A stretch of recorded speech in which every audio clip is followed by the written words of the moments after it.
In this example, I'm going to do another text effect, which is particularly interesting to me because it solves a problem that always used to exist for me when I tried to use the displace filter. If you've ever used that filter, you will know, well, first of all, of course, once again, it will tell me to rasterize my type. But even if I did, the problem was this. You're faced with this dialog box with really no clue what to type in here. So because we can do this now as a smart object and smart filter, it gives us some great possibilities. So the first thing we need to do is to make something called a displacement map, which is basically a grayscale version of our image. So I'm just going to duplicate this whole thing, and then on this one I don't need the type layer.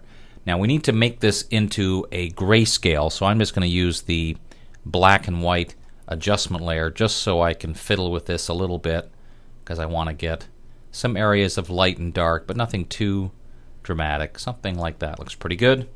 And then I can merge that down and change the mode actually to grayscale, because for a displacement map to work, it must be both a grayscale and a PSD.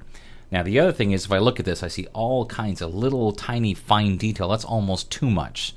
So I'm going to use a filter called despeckle and run it 2 or 3 times, just so I'm getting rid of a lot of the surface texture, but still seeing the main parts where there's the metal is peeling and so on.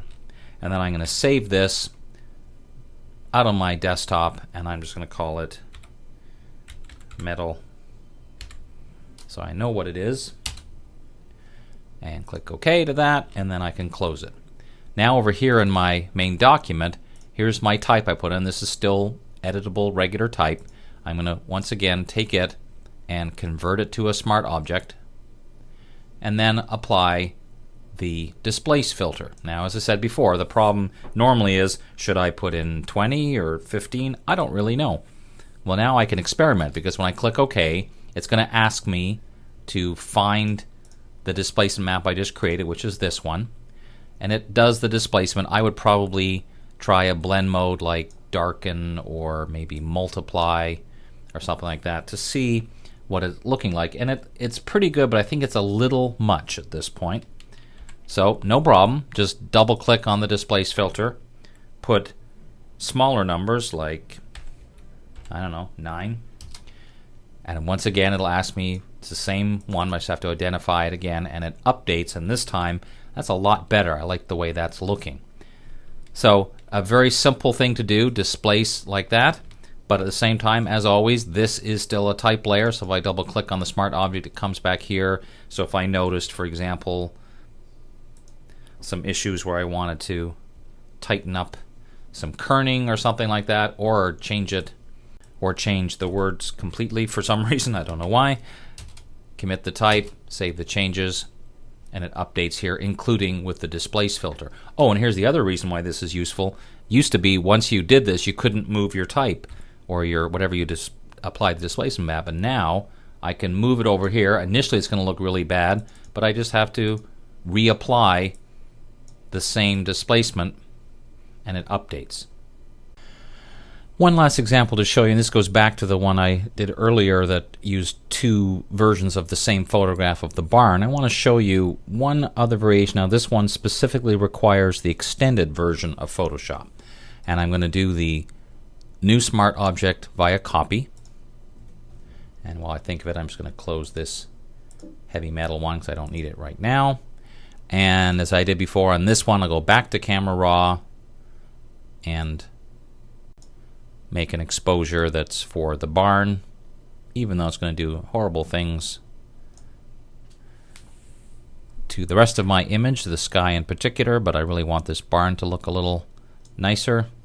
I'm going to pull down the saturation, something like that.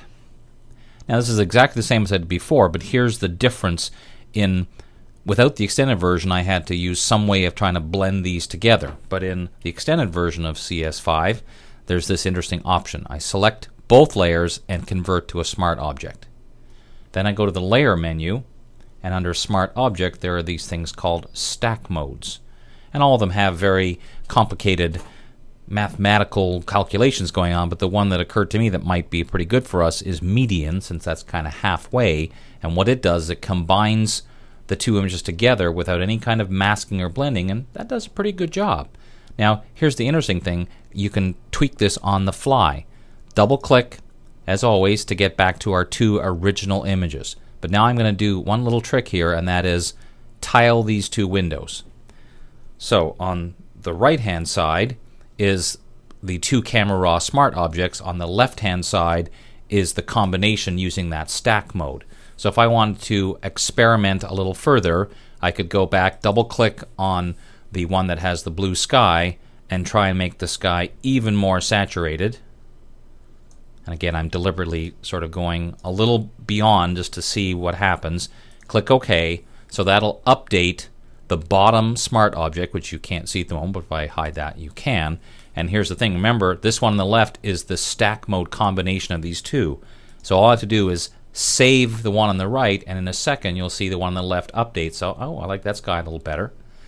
And then let's go in here, double-click on this one, and see what happens if we push the fill light even a little further. And still with a bit of blacks, though, in there. And push up the clarity. Click OK, so it updates. Once it's updated, save it, and then look at the results on the left. Now again, this is only available in the extended version, but it's a pretty interesting way of taking even more advantage of Camera Raw Smart objects and combining them together.